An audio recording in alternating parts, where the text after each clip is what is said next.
We all use plywood in our projects from time to time.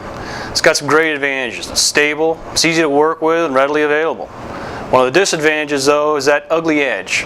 I'm going to show you a quick and easy way of hiding that edge using iron-on edge tape. Iron-on edge banding comes in rolls like this. It has an adhesive on the back that's heat sensitive, and it's a solid wood veneer on the front. It comes in varying widths. Basically size this to your plywood a 1/16 over. You'll need a pair of sharp scissors to trim it to a rough length. You'll also need a burnishing tool. I've got a screwdriver here. The important thing is you want a round, hard edge. One of the most important tools you're going to need during this process is an edge trimmer. This is a double edge trimmer, but a single edge trimmer would work just fine. You'll need a sharp utility knife for trimming those ends.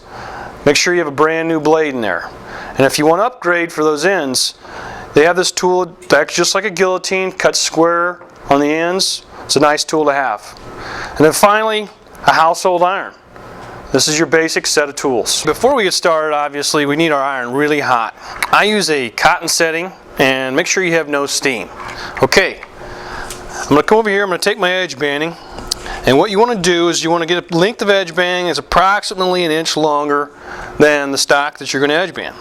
It's a rough measurement, so I simply just kind of mark that with my thumb.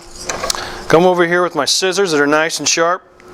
Just chop that off. Now that I have my workpiece secured in the vise, I'm going to take my edge tape, lay it down over that edge, equal overhang on the ends and side to side. And I'm just going to start at one end with that iron, moving real slow at first. I'm going to move all the way down that workpiece, just getting that glue melted. Now try to keep your iron flat on the surface there and move at a constant rate of speed. Now as you get to the end, you can move a little quicker now. I'm going to move back and forth down that edge a couple times just to keep that glue nice and hot for my next step. I'm going to reach over here and I'm going to grab my screwdriver or my burnishing tool, and I'm just going to kind of work down that workpiece back and forth. I'm also going to kind of roll those edges a little bit, but be careful, don't break the veneer. You can kind of hear that glue squeezing in there. Do that a couple times. Now you pull your piece out of the vise and we're going to inspect it, make sure we got a good tight seam. Now sometimes little cracks do appear on the edges. Now don't worry about that. I've got an easy way to fix that. We're simply going to secure our workpiece back in the vise, nice and tight. Take your iron and just at a slight angle, ride down that edge. Now you're not pressing on the face of that veneer, just pressing on the corner of that and reheating the glue only on the edge. Again, move slow in one direction and then back and forth a few times so that glue is good and hot. And once that glue is good and hot, back to our burnishing tool. We're going to ride that along that edge and angle there and press that down.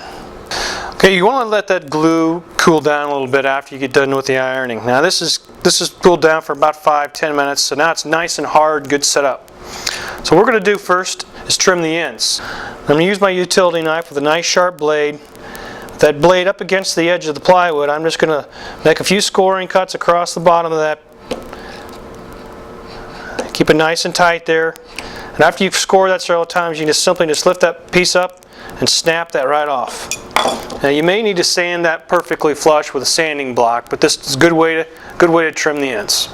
Another way to make those end cuts is using a tool like this. And basically this is a double-edged guillotine that you fit down over your plywood and it slices the edges right off. Makes a clean cut, there's no sanding required. It works real easy, and if you're going to be doing a lot of edge banding, this investment is well worth it. Simply slide the tool right over the edge of the plywood. It's tight against the end, tight against the top. Push it down. Nice clean cut. Okay, now that we've got our ends trimmed flush, I'm going to stick my workpiece back in the vise so it's secure, and we're going to trim the edges. Now it's important to follow the grain. You want to find the grain direction because you want to cut with the grain. I'm going to place it on the board, top edge flush, bottom edge tight against there, and we're going to start our cut and just move down the workpiece.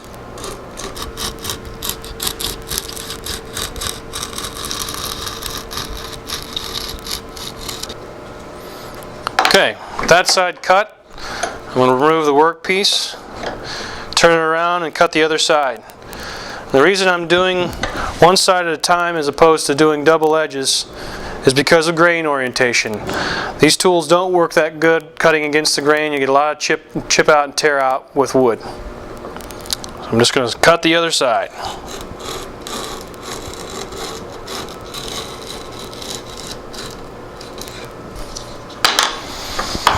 Okay, now that I've trimmed both edges, looks like we're pretty much done.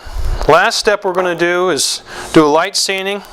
And it's important to sand those edges a little bit, create a little bit of a chamfer on your veneer. That way you don't get any catches. We'll take a sanding block and some light sandpaper, just kind of run it down those edges a little bit. There you have it. There's no quicker and easier way of edge banding plywood.